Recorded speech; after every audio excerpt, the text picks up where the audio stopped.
Guys, Albert Pagara na. Albert Pagara. Kalaban niya mga tol, gold medalist noong Tokyo Olympic. Yan guys, bakbakan na. Oh, round 1. Olympian tong kalaban niya kaya magalaw. Ayan oh, gamit na gamit yung jab. Gamit na gamit yung jab ng Russian. Wala, magalaw yung kalaban niya. Magalaw yung Russian mga tol. Oh, tingnan niyo. Ang daming suntok ng Russian. Kanina pa eh. Cover lang si Pagara eh. Dapat si Pagara dito, gumanti yun. Hook straight ang ginagamit. Nako-corner si Pagara dito guys, round 1. Oh. Parang laki ni Pagara, no? Lightweight yan ha guys, lightweight division. Namula agad yung mukha ni Pagara dito mga ito. Magalaw itong kalaban, oh yan oh. Kasi pag bumato ng jab tong kalaban niya, tapos magalaw. Hindi pa todo yung suntok niya, ano lang. Tamang score lang. Ang ganda ng mga artista oh, sarap. Round 2. Malikot pa rin yung kalaban ni Pagara guys. Yung jab ng kalaban niya, kailangan depensahan. Iba talaga galawan ng Olympian. Makamay oh. Mabilis umatras. Numula agad yung mukha ni Pagara dito ah. Nag-o-open kasi siya eh. Kahit nag-o-open siya kung hindi sinasuntok, wala din. Wala. Yung Russian pa rin ang i-score dyan kasi, yan oh. Kahit nagdidepensa si Pagara, yung Russian pa rin ang i-score dyan kasi bato ng suntok. Light lang yung suntok ng Russian pero pasok eh. Yan, nagpe-pressure na si Pagara. Upper, galing kay Pagara kaso lumayo agad yung Russian. Ginawang bola yung ulo ni Pagara dito ah. Kailangan ni Pagara dito yung malakas na suntok para mayanig niya. Round 3 na tayo. Ayan guys, tinignan ng yung mukha ni Pagara kasi ayan oh. Na corner. Ano si Pagara, hindi masyadong nasuntok. More on defense siya. Naka-green si Pagara dyan. Yan, pulang-pula na yung mukha ni Pagara dito guys, round 3. Ayun, tinamaan pa. Pagdating ng round 6, round 7, mapapagod na yan.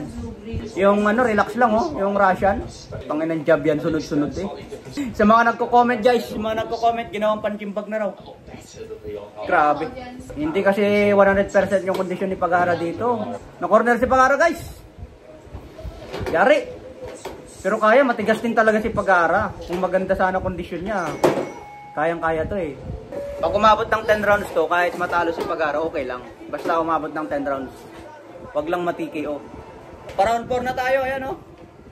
Kailangan gumanti ni Pagara dito. Galing sumuntok tong kalaban niya eh. Malayo yung mga suntok ni Pagara.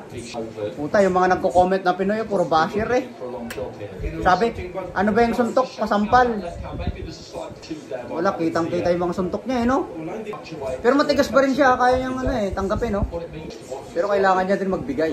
So, gumaganti na siya, kaso nakaka-counter agad eh. Nakaka-counter si Pagara, pumipikit-pikit na guys. Mukhang mahirapan talaga oh. Sabi ni Pagara, sige, suntok pa. Kaso hingal na siya, naka-open na yung niya. Wala, hinihingal na. Sinalo lahat ng suntok.